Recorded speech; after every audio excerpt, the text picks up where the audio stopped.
Anime fans, One Piece fans, what is good? The answer to that question, of course, is One Piece. One Piece is what's good. And today we're going to be talking about why Sakazuki is one of the greatest villains in the series.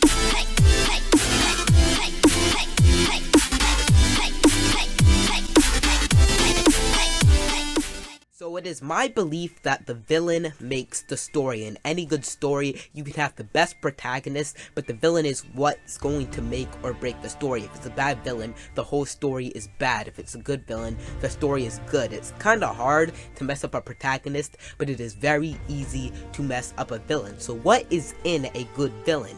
And I think those would be motives and the way the character is written and the things that you can glean about the character's past and foreshadow and things like that, all of which Sakazuki has, and I will get in that in a minute. So in my opinion, Sakazuki is the best One Piece villain. He's not my favorite One Piece villain, but I believe he is the most well-written One Piece villain. Of course, one could disagree with me. One might say that Doflamingo or Crocodile is more well written than Sakazuki, but I would disagree on that point. I would respect that opinion. I would still have to disagree on that point. So if we're just looking at One Piece villains, they're always interesting and they're always cool. But if you're looking at somebody like, say, Enel was cool, don't get me wrong. Skypiea is actually my favorite arc so far, at least pre-time skip. But Enel, he just kind of wanted to be a god, you know what I'm saying? He didn't have any, deep motivation. He didn't have any depth to his character. Well, he had depth, but it wasn't the most deep depth, if you know what I'm saying. Not depth like Sakazuki or Doflamingo or Crocodile has. And now just kind of, I want to be God, I want to go to the moon.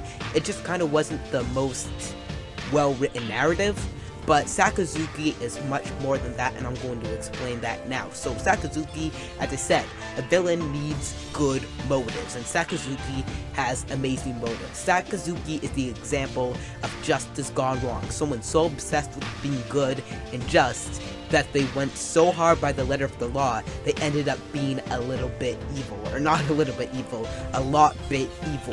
So what I mean by that is, there are a lot of justice gone wrong characters in anime, but not a lot of them are as well written as Sakazuki. So take Danzo from Naruto, for example. You can tell Kishimoto intended for him to be a justice gone wrong character, but Danzo, he was kind of just evil.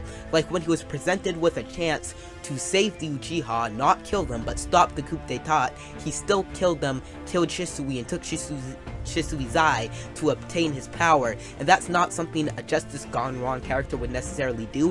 If Sakazuki was presented with a chance to save the Uchiha, or not save the Uchiha, but not kill them, if he was in the world of Naruto, I believe he would take that chance, because in his mind, he's selfish in a way. He's selfish in wanting the world government to remain unstained, but he values the justice of the world government over himself. As far as I can tell, as far as I think a lot of people can tell, he seems to be more concerned with justice than himself, whereas Danzo, even though he was intended to be like that, he was more concerned with himself.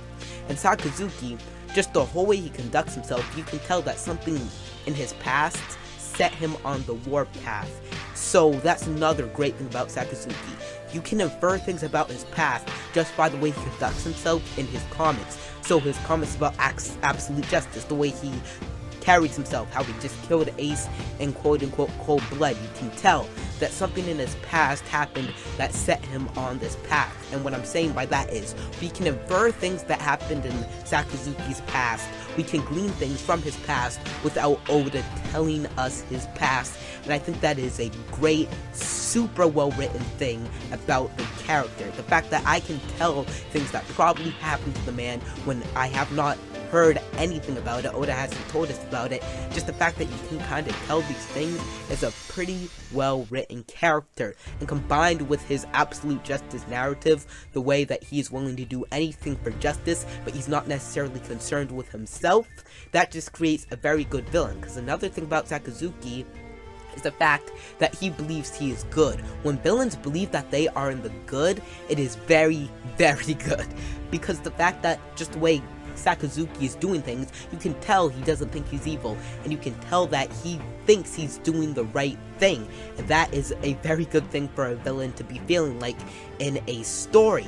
So there are just so many good things about Sakazuki, especially when you can see how us as the readers can see where Sakazuki is coming from. Because going back to the Danzo example again, I as a reader cannot see where Danzo is coming from. He just seems straight up evil to me and I hate him. But if I'm looking through Sakazuki's eyes, even without knowing his past, just knowing his absolute justice narrative, I can see what glasses he's looking through. I can like look through the glasses he's looking through and I can see what his intentions are, why he's doing what he's doing without getting the full story, and you can just see where he's coming from, and it makes sense to me, even if I don't agree with it. It makes sense to me what he's doing and why he's doing it, just from the things we can infer about his past and about his character from the past and comments he's made, the little screen time he's had, and his obsession with absolute justice. So that is why I think Sakazuki is the greatest One Piece villain. He's not my favorite, as I said. Crocodile is actually my favorite One Piece villain, but I think Sakazuki is the most well-written. Crocodile isn't necessarily my favorite villain, I guess he's my favorite character, and Crocodile is also very well-written. I actually might make a video on why Crocodile is very well-written, even though it's mostly the same reasons as Sakazuki, even if just a little bit thrown around. Tell me in the comments if you want a video about why Crocodile is very well-written, but tell me in the comments, first and foremost, if you agree with me that Sakazuki is the best written villain in One Piece, and if he's your favorite villain, or if you think he's the greatest One Piece villain. But I think I could even take it a step further and say I think Sakazuki is one of the best villains in anime as a whole, not just One Piece, and I think he's the best One Piece villain, but of course that's just my opinion. But thanks for watching. If you enjoy my content, and only if you enjoy my content, like this video, subscribe, and turn on notifications for more One Piece content. Also share this video if you found it enjoyable, or something like that. And yeah, I will see you in the next video.